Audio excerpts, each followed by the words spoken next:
So welcome to our panel. I'll have Nectar, you're first on my little camera here. So if you can introduce yourself, and then Rose, and then Danielle. Hi, everyone. Good afternoon. My name is Nectar, Barnard class of 2017. I went on to do my master's, maybe, I think 2020, and then now I'm doing my PhD at Princeton. I started 2023. Hi, everyone. My name is Rose. My pronouns are she, her. I graduated Barnard in 2019, and then I was a neuroscience major, and then I worked as a research technician in a lab at Weill Cornell for 3 years. And after that, in 2022, I started my PhD in neuroscience at Weill Cornell as well. Hi, my name's Danielle. I use she, her pronouns. I graduated from Barnard in 2021. I spent 2 years working at the Harris County Public Defender's Office in Houston, Texas, and now I'm in my second year at Yale Law School. Awesome, thank you all. So we are going to start it off with some questions which we'll just throw out, and we're very informal here. You can answer as the spirit moves you, and we'll do some questions for a bit, and then closer to the end of the hour, we're going to open it up to attendees. So attendees, as our panelists are speaking, if you have questions, jot them down, and we will open the floor to you in a little bit. I think our first question is going to be about planning. So did you originally plan to take time between college and your graduate studies? And if not, what spurred your decision to take that time?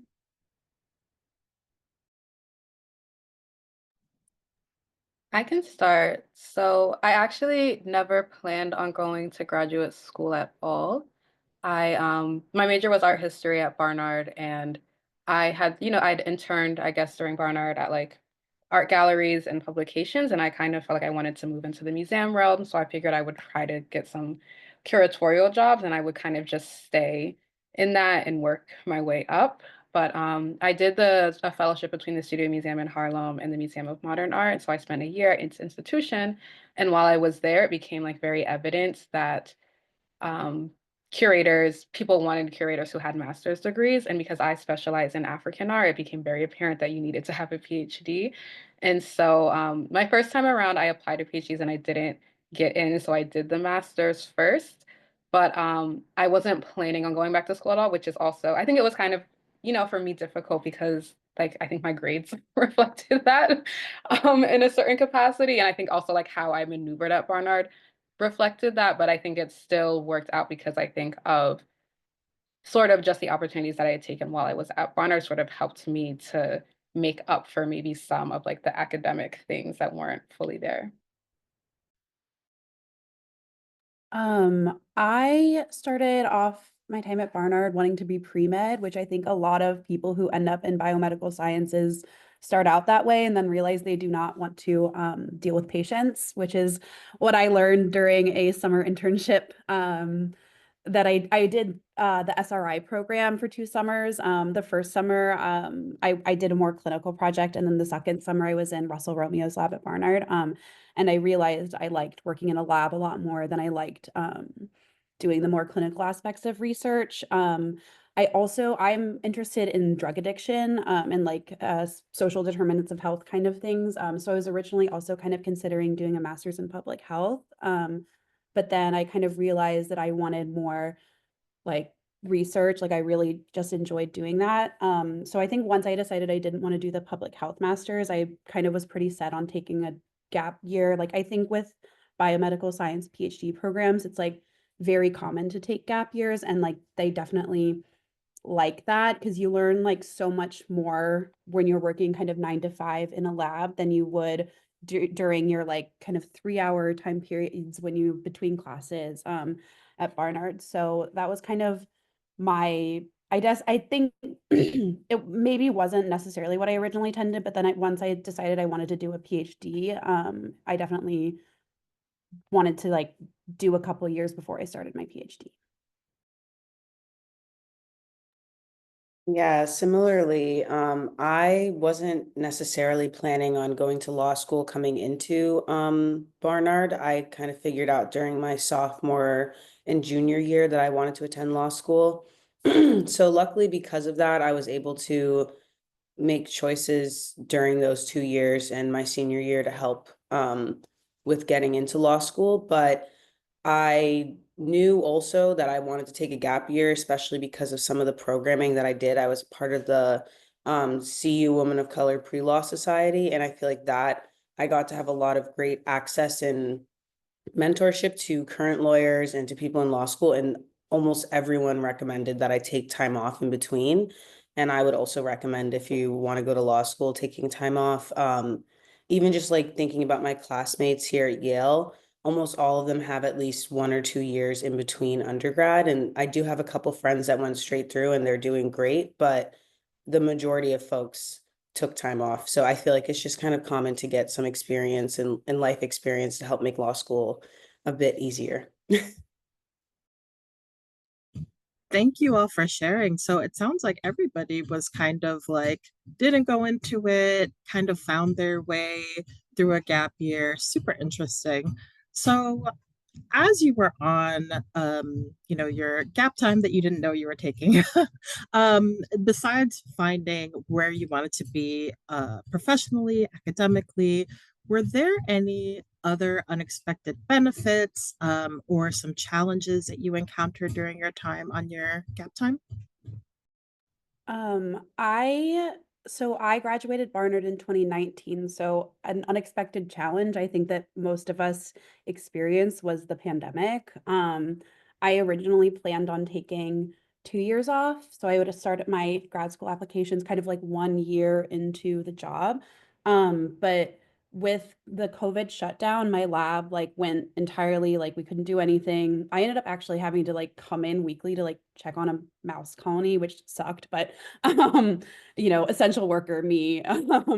But so I feel like I didn't really my kind of like learning and progression, like both like academically and like personally, like I feel like I needed more time but like past those 2 years to like learn a lot more like science stuff, but also just like, being a person who exists in the world. So that I think I only added like one more year to my plan, but I'm like really glad that I did because I think that I also just kind of spent a lot more time really like learning and like kind of really immersing myself in the project. And I think when I was applying for grad school, I was like much more capable and willing to like talk about my research in a way that I probably wouldn't have been if I had done it a year earlier. I also had like more publications in. Like I had like when I started applying to grad school, I ended up having like 4 published papers. And if I had done it a year earlier, I would have had like one. So like I think that that's, definitely something else to consider if you're looking for the biomedical PhD route.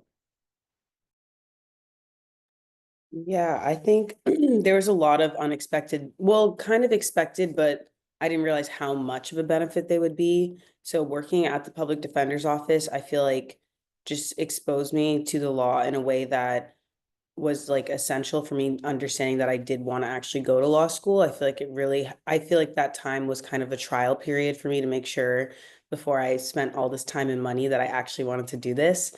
But it also helped me to see what parts of the law I really didn't want to do. Like, I don't want to have 500 clients on my docket at one time. I like want to do defense work, but I cannot work at a public defender's office. And I shout out to them because they're literally the strongest soldiers. And I also feel like it gave me the unexpected benefit of like my entire law school application was focused around those 2 years.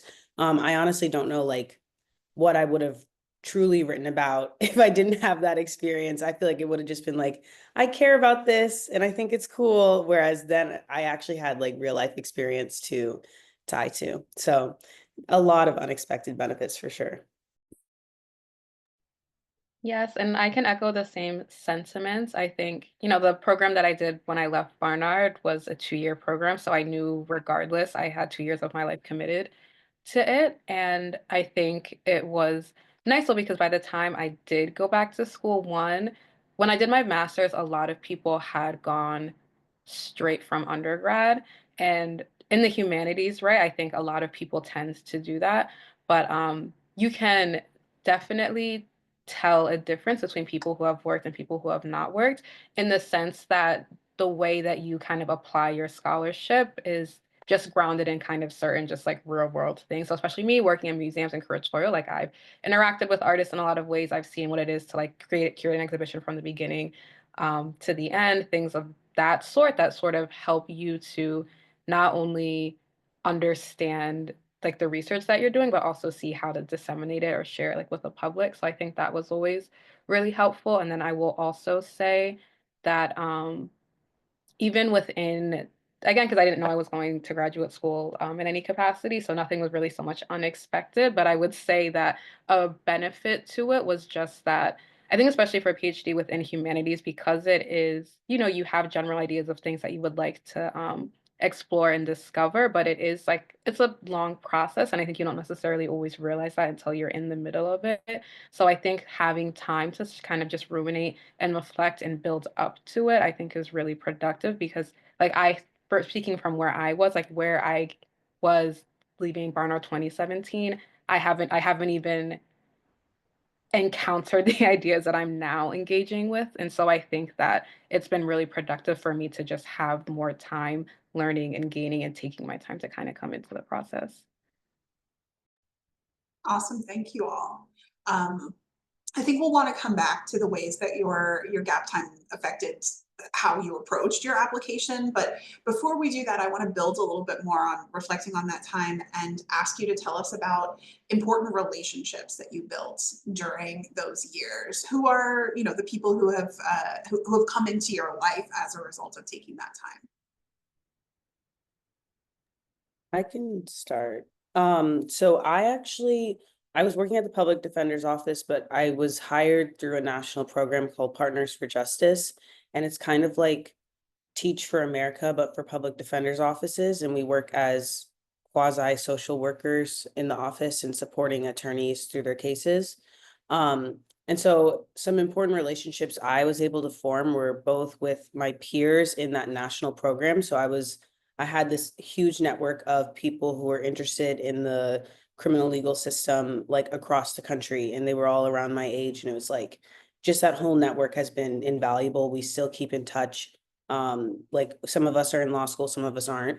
And then also the directors of the program, Emily Galvin, specifically, has been like a really important mentor to me. And she is like incredible in the legal space. And it's like such a privilege that I just have her cell phone number and can like hit her up whenever.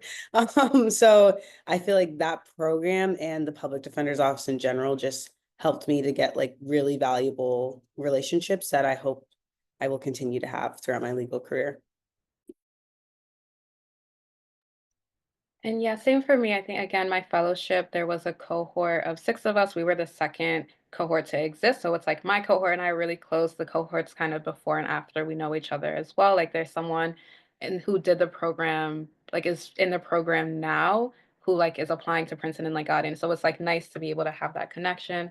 And I would say again, just because I worked a lot and I had like different curators as my bosses, like some of my bosses went on to like write letters of recommendation for me, which was I think really fruitful. And I think as well, just because it was a fellowship program as well, like we got to meet with like different art world curators or also researchers or sort of like emerging scholars such as ourselves. And so I think these are people who I now like look to their work, but also kind of work with in collaboration on other certain projects or other sort of just like thought work experiments. And so I think it's been really robust in that capacity because during that time was really informative for me to be able to like build those connections and be able to maintain them even afterwards. I think like echoing what everyone else has said, like I met a lot of people, like I worked as a research technician, so fellow research technicians who are kind of going through similar experience as me, and then also the grad students who were in the lab that I worked in. I became really close with all of them, and like while I was doing my applications, they would like read my applications for me and help me out, and like because I ended up going to grad school in the same program that I had been a tech in, like knowing people who had kind of gone through the program made it so much easier transitioning. So I actually in my program started like a mentorship program for people who like didn't have That, like, I just felt like people, because I, like, made a lot of friends in my program. Like, I feel like my program didn't give us a ton of like guidance, especially that like summer going into grad school. So I feel like it was really important for me to like create that space for people, because I felt really lucky to have like people who kind of gone through this before and gone through their first year of grad school, whereas like a lot of people didn't. So I feel like that really like shaped like how I wanted to like approach going to grad school, because I feel like especially in like the sciences, like mentorship and like getting to know people is like actually something that's like so important. And then also even my like mentor that I work with in my lab, like because I'm at the same institution, I like see her a lot. We like get lunch, like my PI, like who's like the head of the lab, like is also involved in the program. So I feel like it's just like I feel like a lot more connected to my program. And I think that's just like I know I'm a unique case because I ended up at the same institution that I like worked at, but that's been really nice for me as well. So it sounds like for all of you, having this gap time has really allowed you um, to establish yourself in your professional community and make sort of meaningful bonds with other people that are passionate about the same things that you are. So that sounds amazing. So Nectar, you kind of already have touched on this in terms of uh, how you were able to leverage relationships that you've had to get a letter of recommendation from someone in your community. Can you all talk a little bit about how you navigated the letter of recommendation process? I know this is a really big fear for people who are taking gap time, like, will my professor forget me if I've been gone for 1 year? How can I navigate this? So I'd like you all to tell us a little bit how you went about choosing your recommenders, reaching out to them, etc. For me, for people from Barnard, I worked in a lab at Barnard and I maintained a relationship with my PI, Professor Romeo, like throughout my time during my gap year.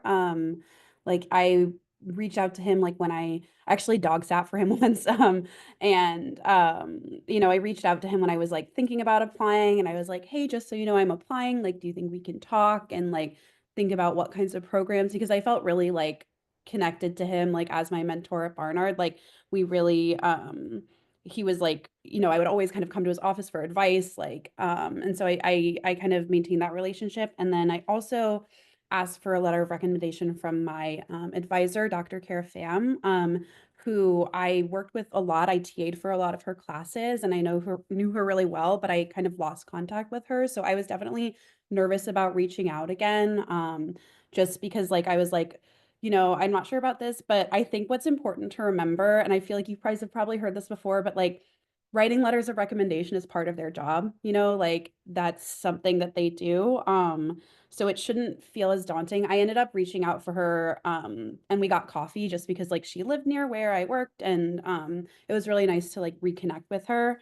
Um, and oftentimes, and she was like, I asked her to write me a letter of recommendation afterwards, and she was like very happy to do so. But oftentimes they will also, if you ask them for a letter of recommendation, they're busy and they'll ask you to like write it yourself, which is like a not uncommon thing. I didn't experience that, but that's not something to like be afraid of because it happens a lot. Yeah, and echoing that last part, I would say, because for me, I was 3 years, right, out by the time I needed to. And so I had for my fellowship, there was letter of recommendation, so my advisor wrote that for me, which was helpful. And then when I was applying to grad school, it actually was a professor Professor Hall in English, who I had didn't really actually have a close relationship to at Barnard because I only met her my senior year. That was like my first interaction with her. But I think in that course, I think I spent a lot of time like talking to her and with her and through her with a lot of my ideas. So I thought she kind of showed like just over that one semester showed like my growth through her because I think she helped me grow a lot.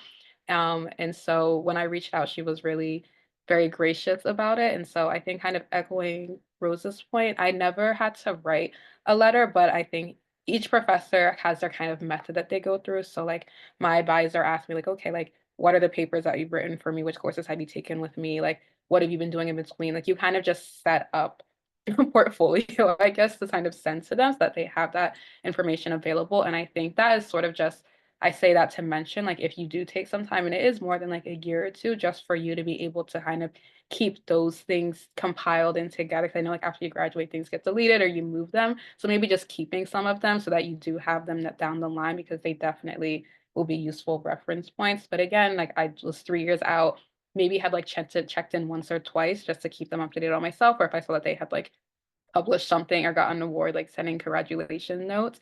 But I think again, everyone is really Barnard is very gracious and like willing, I think, because I think they want us to do well. And I think that they saw us trying to do well while we were there. So of course they would like to be a part of that process afterwards.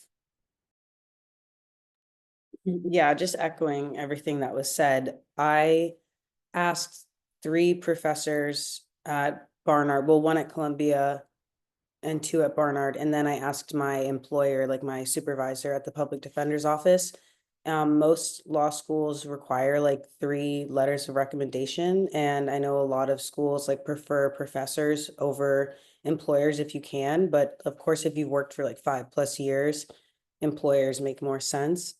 But I honestly, like after graduation, didn't really stay in touch that well with most of my professors. There's only one professor Fields that I kind of stayed in touch with. So the other 2 professors I asked, I just emailed them like a few months before I was going to actually ask them for the letter, and was like, hi, how are you? Like just a life update on me, and like didn't say anything about the letter, just emailed them.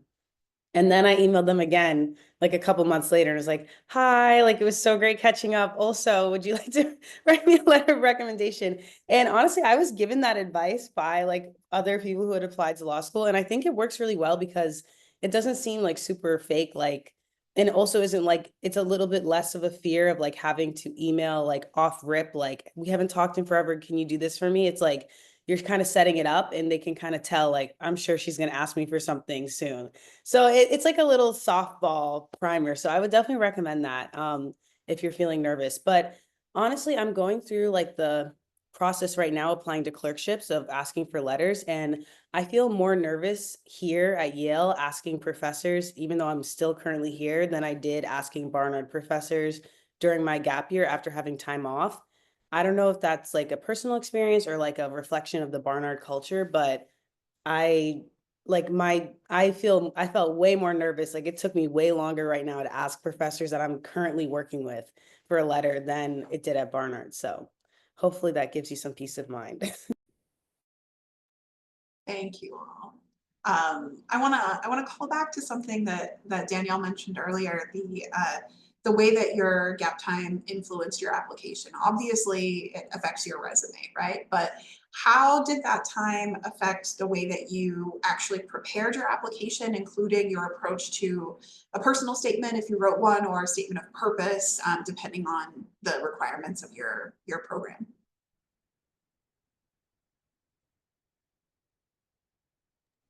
I can go. I actually, Jody knows because we worked together on my PhD application. And when I looked back, like at the first time I applied, I was like, wow, that's crazy. I thought I was gonna get anywhere because it just was not, it was just like rough. Like I guess at the time I didn't think it was rough, but looking back at it, I was like, it was rough.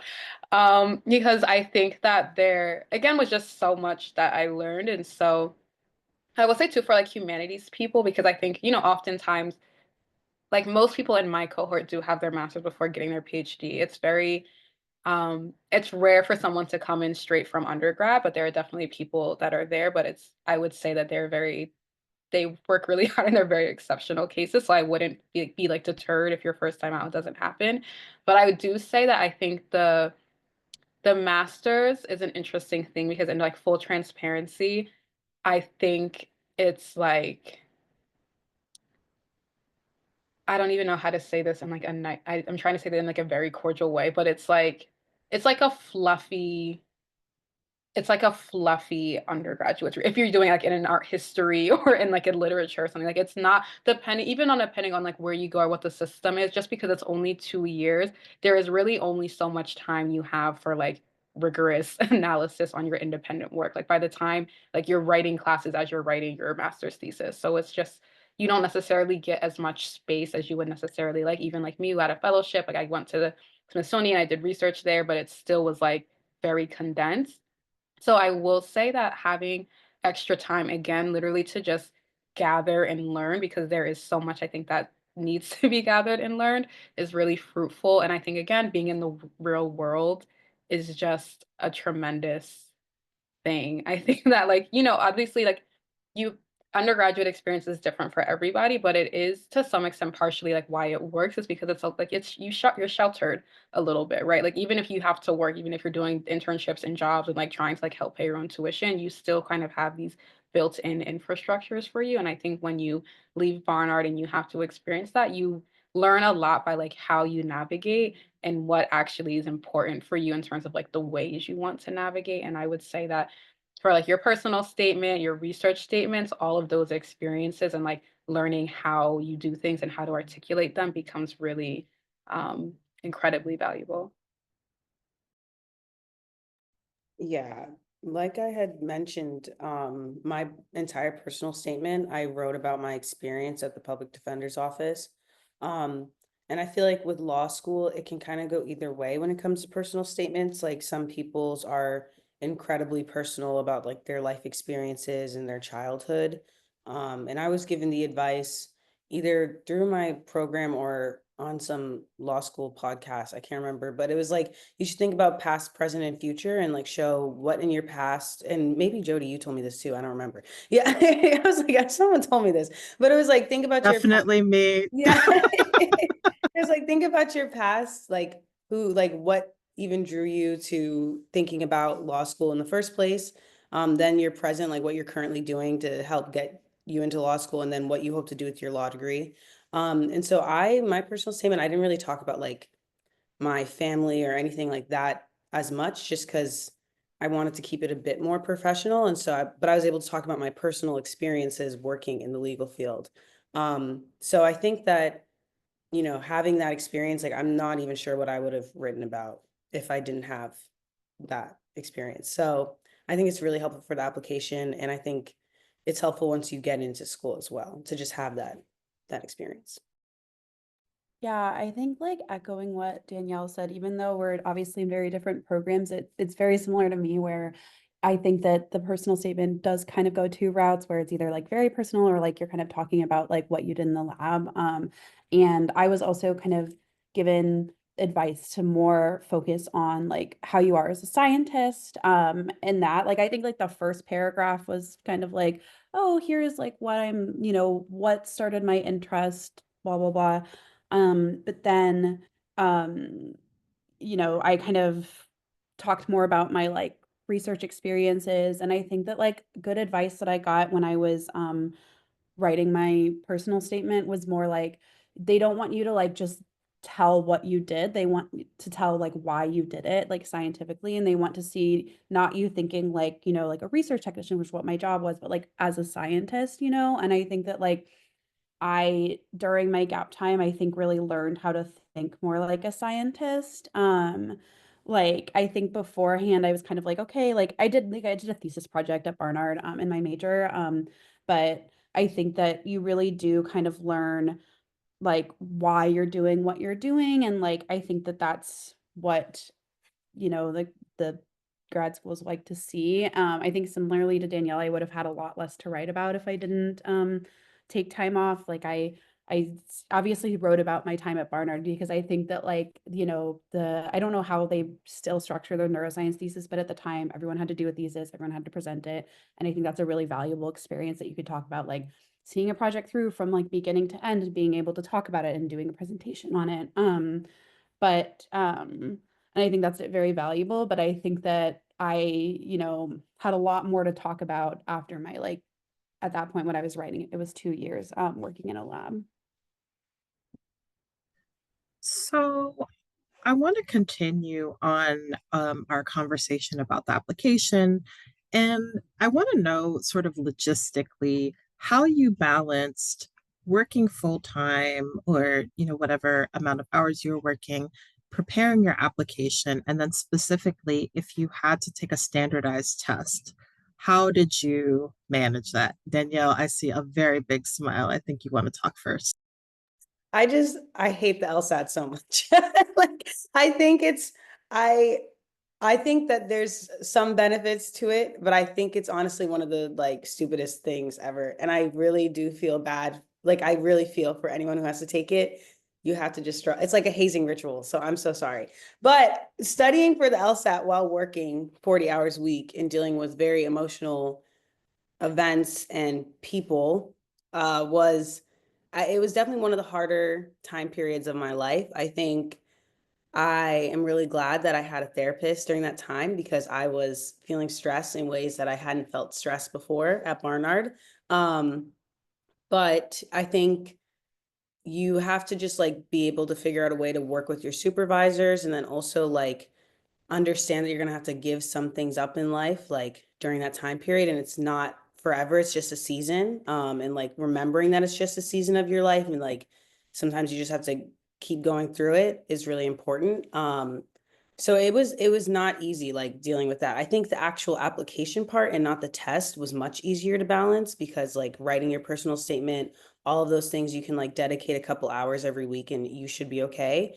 But with studying for the LSAT, like you have to dedicate a lot of hours. So I don't think that there was any like, I don't even know if I did it the right way personally. I feel like maybe I could have done it in a much better way. Because I was just struggling. So I don't know if I'm the best person to give advice on that, but it was hard and you'll get through it. Yeah, I didn't have to study necessarily for an exam. Like I had to take I don't remember what it's called, the GRE. But the way my life was set up, I also like again, like I was working. I think I actually had actually applied for like a Fulbright to do research, but they didn't. My research is based in Liberia, but it's like considered unstable, and so I tried to go to Nigeria, and they just didn't like accept anybody to go to Nigeria that year for I don't know what reason. So I did kind of quickly have to pivot, and I was like, I guess I should apply to grad school. But then again, because I was working the way my life was set up, like I knew in taking now a lot of schools you don't really have to take the GRE. In full transparency, I don't really know how much this is relevant, but if you still do, because I knew that like I'm going into the humanities, like I think there's like the reading section, there's like reading, writing, and like math. Like I just was like, they're looking at my reading and my reading and my writing, and I just was like, I don't have time to take a class, and I'm not about to relearn math because I'm again a humanities girl. So I just didn't prepare for that part. Like I got like an app and I had like GRE study words and I would like read, I would study on the train going to and from work and things like that. And again, because of the field that I'm in, I'm like constantly reading and constantly writing. So those are things that I've just been doing. So like yeah, like my math score was not great, but that's not what they were looking at. And so I don't know if it's a smart thing to do or not, but I just was like for the time that I had and what I needed to do. I was like, I just have to do what I have to prioritize what's immediately in front of me and what I think is most important for the application. So it was mainly just the same thing. Like Danielle was saying, like writing a little bit before work or after work, or like even sometimes like because of again the job I had, like during lunch or whatever, what have you, just to kind of like make time. And like for me, I know that I'm the kind of writer where I do have to revisit a lot. And so I give myself time to like I write, I take a break, I come back. And so kind of giving yourself grace to like take your time doing it.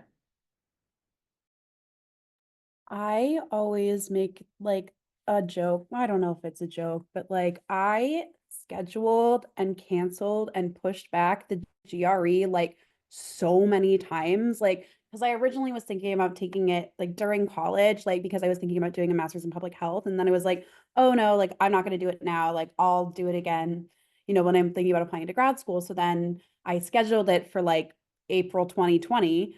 If you can imagine, that didn't happen. I bought a GRE book. I didn't crack it open. I am like the worst standardized test taker in the entire world. Like I and I I'm really bad at focusing. Like I think I have like some sort of undiagnosed ADHD. That doesn't matter. Anyways, I like I even when I was taking like the ACT for college, like I did not like I'm really bad at like focusing specifically for those kinds of tests. So again, I'm also not really good at that advice because ultimately I think like because I was applying during COVID, a lot of schools waived that requirement and I think have still waived that requirement, especially biomedical PhD programs. Like they don't really require it, because it's a lot of the stuff isn't necessarily applicable to like what you'll be doing in a biomedical PhD. So all the programs I applied to did not require it, and I looked out for that. And there weren't any, there was like maybe one program that I was considering that required a GRE, and I was like, well, I'm not going to take the GRE just for this one program. Like I also, what Dr. Romeo told me was like, if you have something that you think is lacking in your application, like, and you think that a GRE would improve your application, take it. Like if you like didn't have a good GPA, or if you didn't have like as much research experience, then that would be another thing to kind of bolster your application. But like my GPA was fine. Like my research experience I had a lot of, so I wasn't really I just ultimately decided not to do it. As far as the application goes, I think echoing what everyone else said, it was kind of like I would do it after work. And like I remember I like the only way I could get myself to focus was I would put on old seasons of The Bachelor on my TV and like type my applications with that on, to a point where my roommate did have to have an intervention. She was like, we share this TV.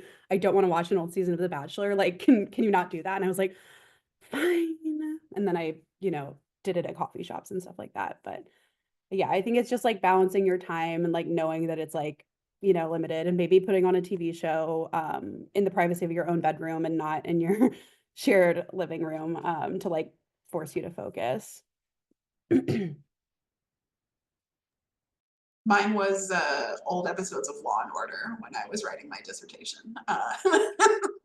Very, very unhealthy coping mechanisms. The So Real Housewives now for me.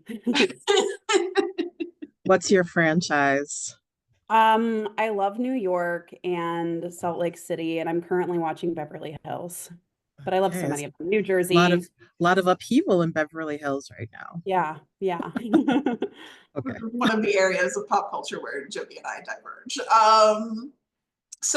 We're coming up to the time when we want to kind of turn it over to attendees. But I think to kind of wrap it up, I would just like to ask you all to tell us, what advice would you give a Barnard student or alum who is, thinking about what they're going to do after graduation, and maybe grad school is in the future, but they're just not sure about their next steps. What advice would you give them about, navigating this gap time?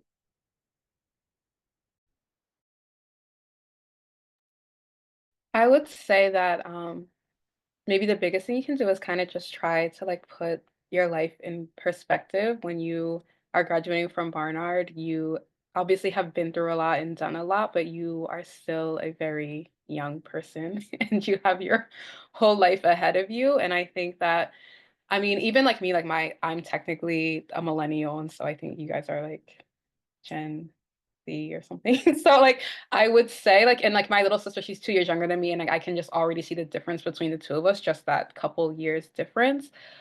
Where I would say that I think that y'all are bombarded a lot with like, be an entrepreneur, be this, do that. Like you can do everything at once. And it's like technically maybe you could, but I don't necessarily think that you have to. So I would say the biggest thing I could say is like just take your time to go through things, because you do have more time. Like I'm like the second youngest of like 8 siblings. Like my oldest sibling is like in their 50s. So I always could just see that like it's never too late to pivot, it's never too late to shift, it's never too late to do basically anything. And so I think sometimes it's okay to kind of just, if you're not exactly sure how you want to approach it or exactly sure what it looks like for you, that of course sometimes it's better to just like try and see what happens, but it also is okay to like try and see what happens. If it doesn't work, go from there or whatever, what have you, because I think, be patient with yourself, give yourself grace, and kind of just stay focused sometimes on what's immediately in front of you, and then the other things too will fall into place.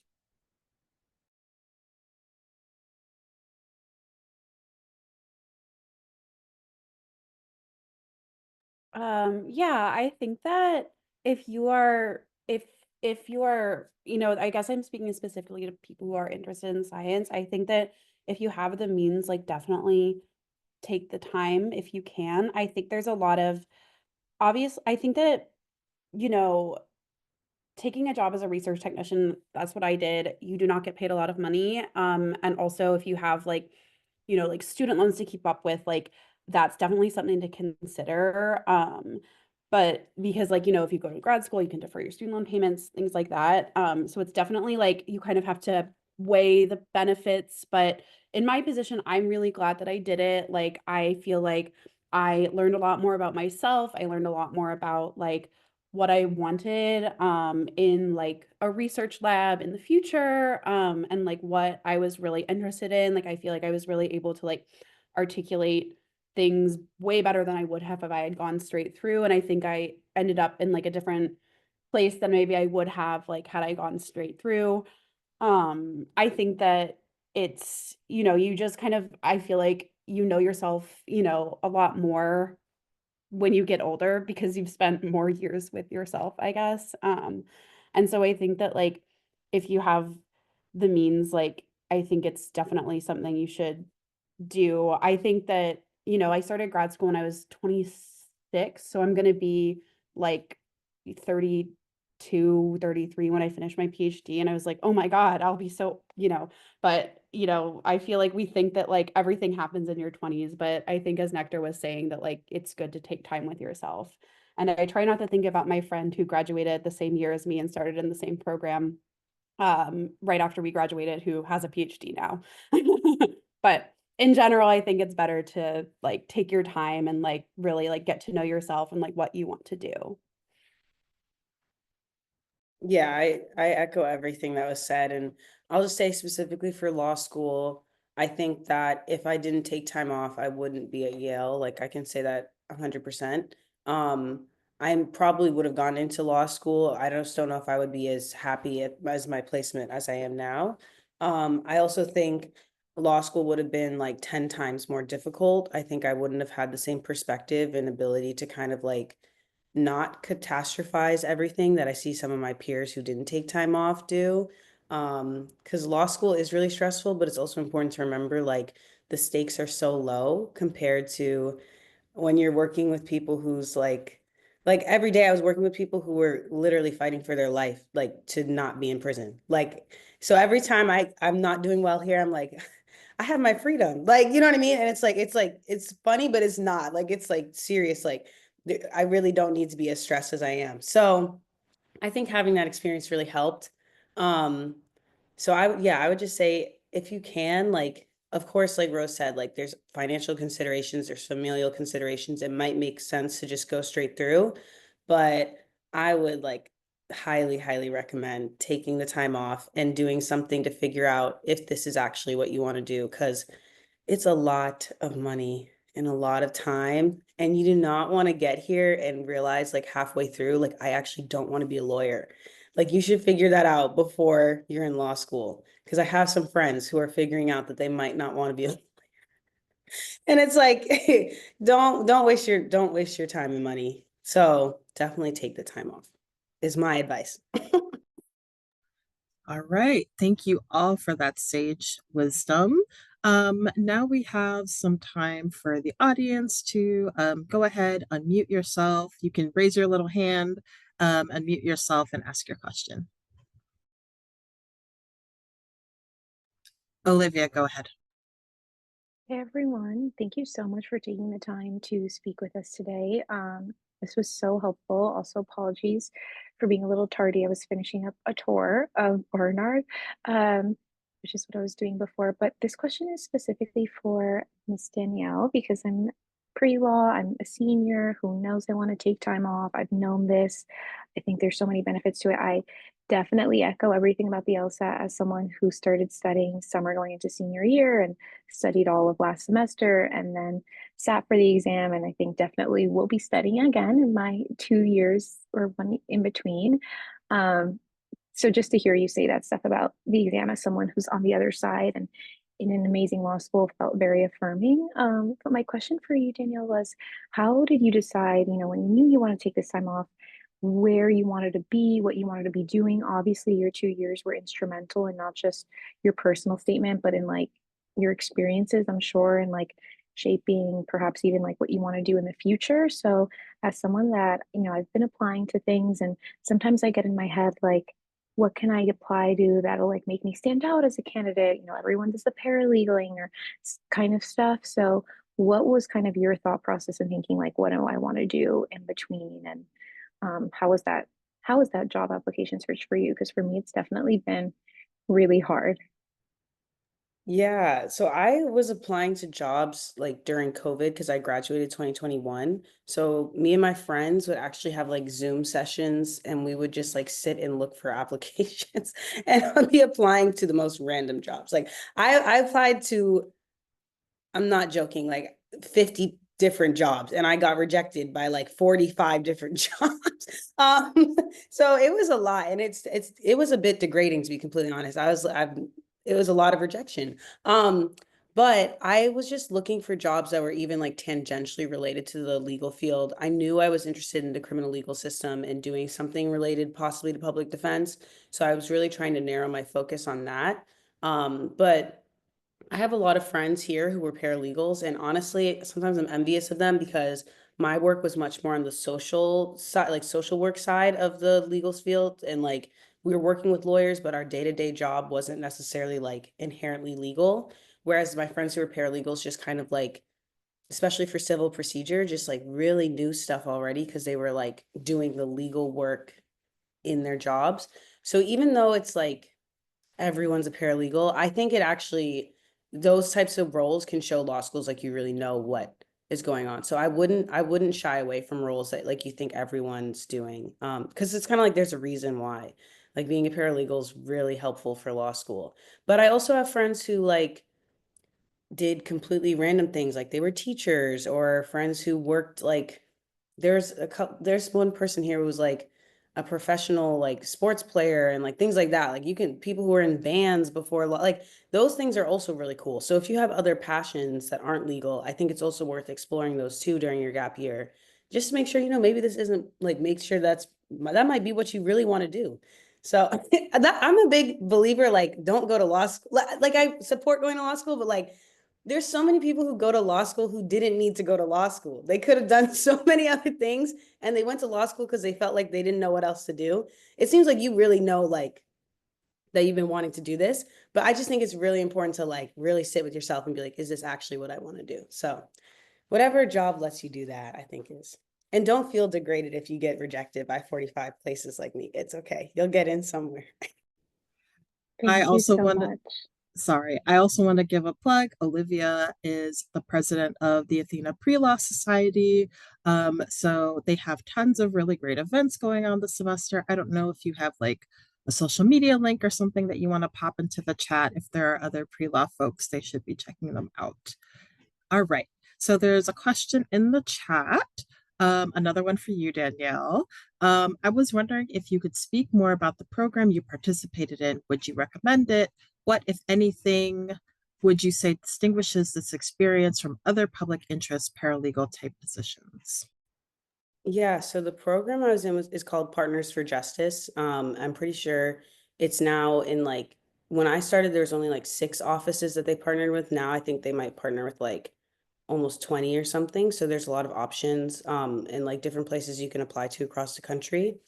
Um, I definitely would recommend it. Like if you know you want to do something in the criminal legal sphere, I would definitely look up Partners for Justice and see if they're hiring for the fall or the spring. Um, and I think what distinguishes it is kind of like Teach for America. You get this like national network, and they were really instrumental in like giving me resources for my application to law school and giving me mentors like outside of the program and inside the program. So I think it was a good safety net program too. So I would definitely look it up. And if you do end up applying, like, please feel free to reach out to me. I can help with looking over your application or yeah. Thank Thank you you so again, much. Danielle. Okay, we have another one from the chat. Nectar, could you talk a bit about what drew you to the curatorial field and what the work looks like for you both professionally and within your PhD program? Sure. Thank you, Jada. I would say, so again, when I was at Barnard, I primarily had interned for like art publications and galleries. And so while I liked them, I felt like I didn't really get a lot of like community engagement in terms of like really actually seeing how this works, interacts with people, or like makes them shift their mentalities or anything of the sort. And so, I actually, my who told me? I think my advisor at Barnard told me about the Studio MoMA fellowship. And so when I went through it, I said, oh, I had never even really thought about being a curator before, but I thought like in reading the description of like what the fellowship was, I was like, I think this is sounds like a good fit. And so I would say that the work within like curatorial positions and then also within the PhD align very closely. Like I met actually there was an undergrad at Princeton who I took a class with, and he had told me that he thought he never wanted to be a curator, and now that he's starting to curate, he's like, oh, I don't know why I didn't want to be a curator, because it's very much so like research, like you're doing research, you're engaging with objects, you're engaging with artists, and it really is, I think, the thing that distinguishes it would I would say is that there are some curatorial departments, there are some museums that I would say have like maybe less critical thought going into their exhibitions, but I think a lot of the ones that maybe you would be most interested by are really like they're spending like 3 to 5 or 7 years working on an exhibition, trying to like really figure out what makes sense, like find objects, look for them, figure out what they're saying when they were made. Like, and those are the same things that you do as an art history PhD student. You really just have to spend a lot of time thinking and reading and writing. So there's a lot of overlap between the two. And I think that because of that, they're very complementary. So you can spend time doing curatorial work before doing like a master's or a PhD or vice versa. Like there are a lot of PhD programs now as well. Like they have like you can do an internship at either like the school's museum, or like you can get credit for working at like doing another fellowship at an institution. And you also, I think what kind of helps marry the two of them is just that it really, I think, helps you figure out how to like disseminate your research, right? Like if you're like working at a museum, even if you're not in a curative department, even if you're in like an education department, you constantly have to be able to like internalize and interpret, but also now share it. And I think that kind of work of being able to like get outside of your head and have it be legible to someone else is really critical within both the museum field and the academic field.